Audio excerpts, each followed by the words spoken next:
Assalamualaikum warahmatullahi wabarakatuh. Selamat sore semuanya. Kembali hadir bersama saya Bu Marisha dalam mata kuliah MICE, Meeting Incentive Convention dan juga Exhibition. Dan di pertemuan yang ke-13 ini, teman-teman akan bertemu saya dalam video YouTube kali ini yang akan membahas mengenai topik proposal dan sponsorship. Seperti apa materinya? Yuk langsung saja kita mulai. Minggu ke-13 mata kuliah MICE kita akan membahas mengenai topik proposal dan sponsorship. Setelah menyelesaikan perkuliahan pada pertemuan ke-13 ini, mahasiswa manajemen Universitas Internasional Semen Indonesia diharap mampu memahami proposal dan sponsorship, serta mampu membuat proposal kegiatan. Menyusun proposal merupakan hal terpenting dalam persiapan penyelenggaraan suatu event. Oleh karena itu, penulisan proposal harus lengkap, sistematis, dan juga menarik. Definisi proposal sendiri adalah bentuk pengajuan atau permohonan penawaran baik dalam bentuk ide, gagasan, pemikiran, ataupun rencana kepada pihak lain guna mendapatkan dukungan, baik itu bersifat izin, persetujuan, dana, ataupun lain sebagainya. Ada 3 tujuan pembuatan proposal.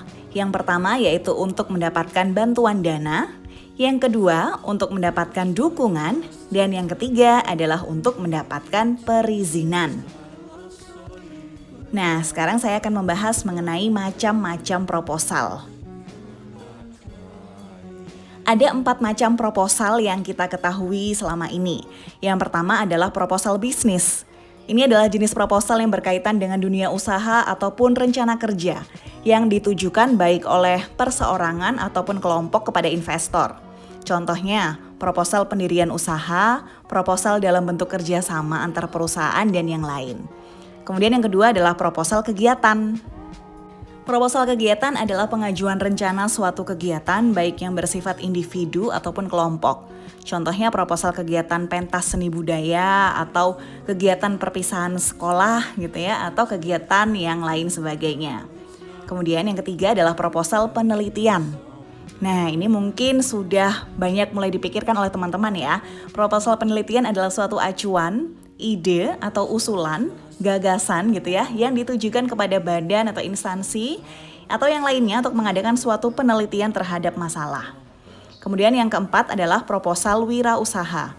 Proposal ini hampir sama dengan proposal bisnis, di mana mencari keuntungan yang perlu diperhatikan adalah pada siapa proposal ini akan ditujukan. Apakah pada owner yang memiliki jabatan lebih tinggi, kepada mitra, partner yang akan diajak kerjasama, kepada lembaga perizinan ataupun pihak sponsor lain. Di slide saya berikutnya ini, saya akan menjelaskan mengenai langkah-langkah pembuatan proposal. Diawali dengan pendahuluan, yang berisi tentang hal-hal dan kondisi umum yang melatar belakangi dilaksanakan kegiatan tersebut. Kemudian dituliskan juga hubungan kegiatan tersebut dalam kehidupan sehari-hari. Ada juga poin-poin pembahasan yang ada di pendahuluan ini itu mengacu pada komponen strength, weakness, opportunity, dan threat yang telah kalian bahas sebelumnya. Kemudian kita lanjutkan dengan menuliskan dasar pemikiran, berisi tentang dasar yang digunakan dalam pelaksanaan kegiatan. Misalnya saja dalam perguruan tinggi, dasar yang digunakan adalah Tridharma Perguruan Tinggi, atau dalam organisasi adalah program kerja pengurus dan yang lain-lain. Jika kegiatan tersebut bukan dari organisasi, maka didasarkan secara umum. Misalkan saja dari peraturan pemerintah nomor sekian begitu. Kemudian dilanjutkan dengan menuliskan tujuan.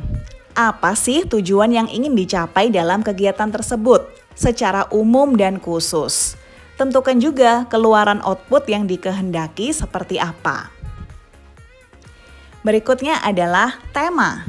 Tema diangkat dalam kegiatan tersebut apa? Kita harus jelas dan juga menarik temanya. Kemudian dilanjutkan dengan jenis kegiatan. Diperlukan untuk menjelaskan rangkaian kegiatan yang akan dilaksanakan jika kegiatannya itu lebih dari 1. Dan ini juga bisa menjelaskan bentuk dari kegiatan tersebut. Misalkan berupa seminar kah, pelatihan, tanya jawab, simulasi, ataupun yang lainnya. Langkah yang keenam adalah menuliskan target. Target di sini berisi uraian yang lebih terperinci dari tujuan. terutama mengenai ukuran-ukuran yang digunakan sebagai penilaian tercapai atau tidaknya tujuan. Nah, lanjutin lagi ya di next slide. Kemudian kita tuliskan sasaran atau peserta. Di sini kita jelaskan tentang objek, siapa yang akan mengikuti kegiatan tersebut. Next, kita tulis waktu dan tempat pelaksanaan. Tentukan tempatnya di mana, ya, dan juga hari, tanggal, bulan, tahun, serta pukul berapa acara akan dilaksanakan. Kita juga tuliskan anggaran dana. Nah, dalam anggaran ini hanya disebutkan jumlah total pemasukan dan pengeluaran saja ya yang diperkirakan oleh panitia. Sedangkan rinciannya kita buat sendiri dalam lampiran. Next adalah susunan panitia. Di halaman ini atau di bagian susunan panitia, biasanya hanya ditulis posisi yang penting-penting saja, seperti pelindung kegiatan, ketua panitia, dan yang lain-lain. Sedangkan kepanitiaan lengkap, kalian juga cantumkan dalam lampiran saja. Next, kita tuliskan jadwal kegiatan. Dibuat sesuai dengan perencanaan dalam kalender kegiatan yang telah disusun sebelumnya, atau bisa juga kalian tuliskan terlampir jika jadwalnya memang sangat banyak. Terakhir, dalam langkah-langkah pembuatan proposal adalah penutup. Di sini berisi tentang harapan yang ingin dicapai dan mohon dukungan bagi semua pihak. Ditutup dengan lembar pengesahan proposal. Terakhir, ya lampiran-lampiran tadi yang sudah dijelaskan sebelumnya. Di anggaran proposal, teman-teman, menyusun anggaran ini merupakan salah satu pekerjaan yang menantang gitu ya bagi manajer keuangan. Karena seluruh persiapan biasanya dikerjakan atas dasar asumsi dan juga informasi yang terbatas. Pendekatan ini juga dilakukan oleh pelaksana acara profesional atau I.O. yang menyusun anggaran atas dasar perkiraan dan juga berbagai asumsi. Ini adalah contoh-contoh asumsi dalam menyusun anggaran. Asumsi ini bisa kita gunakan saat menyusun anggaran event. Beberapa di antaranya diuraikan di slide ini. Adapun asumsi yang digunakan ini akan berdampak pada jumlah yang diperkirakan, baik untuk pos pendapatan maupun pos biaya pelaksanaan event. Misalnya saja, asumsi tentang perkiraan dan proyeksi pemasaran. Asumsi ini terutama digunakan untuk menyusun anggaran pendapatan, seperti asumsi perkiraan potensi pasar yang akan merespon tawaran yang disajikan oleh event, proyeksi tentang volume penjualan barang pada saat event berlangsung, dan juga berapa sih jumlah pengunjung yang akan hadir atau jumlah tiket yang diharapkan bisa terjual. Kemudian yang kedua adalah menggunakan data historis sebagai dasar untuk menyusun anggaran baru. Jika event yang akan diselenggarakan ini sama dengan sebelumnya, maka I.O. dapat menggunakan kembali data historis anggaran yang sebelumnya. Tetapi angka-angka tersebut harus disesuaikan dengan asumsi dan juga besaran perubahan yang diperkirakan dan yang terjadi ya karena situasi perekonomian, perkembangan pasar, tingkat inflasi, dan juga yang lain sebagainya. Yang ketiga adalah proyeksi tentang situasi perekonomian di masa yang akan datang. Asumsi ini akan digunakan ya berdasarkan tentang besarnya laju inflasi, perubahan nilai tukar rupiah terhadap valuta asing, tingkat pengangguran, dan yang lain-lain. Yang selanjutnya adalah perkiraan tentang persentase tingkat laba yang diharapkan dari modal atau dana yang digunakan untuk menyelenggarakan event atau ROE istilahnya, Return on Event. ROE mempunyai pengertian yang sama dengan ROI, Return on Investment, yang digunakan dalam ilmu manajemen keuangan dan juga perbankan. ROI adalah sebuah angka yang menunjukkan perbandingan antara laba bersih yang diperoleh perusahaan terhadap modalnya. Yang terakhir adalah asumsi tentang sumber dana yang akan digunakan untuk membiayai event. Asumsi tentang sumber dana ini menjawab pertanyaan, apakah dengan menggunakan modal sendiri atau dana pinjaman? Apapun cara pendanaan yang akan digunakan akan mengandung resiko. Jika dana itu berupa pinjaman, I.O. harus memperhitungkan biaya tambahan berupa bunga pinjaman dalam penyusunan anggaran. Berikut adalah contoh-contoh di pos pendapatan. Banyaknya jenis event dan banyaknya bidang spesialisasi dalam profesi I.O. tidak mudah memang menyebutkan setiap jenis pos pendapatan anggaran event secara kategoris. Beberapa di antaranya yang paling sering digunakan adalah seperti yang ada di slide ini. Pendapatan dari pemasang iklan, konsensi penjualan, sumbangan, penyewaan stand pameran, dan juga yang lain-lainnya. Sedangkan pos biaya atau pengeluaran Yang termasuk dalam anggaran event, misalkan gedung, peralatan, teknisi, sewa kendaraan, periklanan, percetakan, desain, dekorasi, dan juga lain sebagainya. Dalam mengontrol anggaran yang bisa kita lakukan, misalkan saja pengeluaran harus sesuai dengan rencana, dan sekecil apapun pengeluaran dan pemasukan harus dicatat. Terakhir, bisa kita pertanggungjawabkan sesuai dengan aturan yang berlaku. Nah, bagaimana dengan pencarian dana? Kita bisa melakukan melalui sponsorship dan juga proposal. Proposal ini seperti yang sudah disampaikan di awal pertemuan ini adalah usulan, rencana, penawaran dengan pihak lain.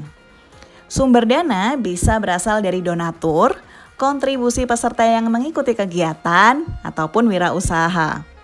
Proses penyusunan anggaran bisa kita lakukan sesuai dengan rencana kegiatan, sesuai dengan sumber pendapatan, dan meliputi tertib aturan yang berkaitan dengan keluar dan masuknya keuangan kegiatan.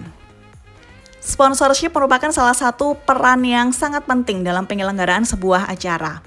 Karena bisa jadi kita menangguhkan acara karena tidak ada sponsor yang membiayai penyelenggaraan acara kita.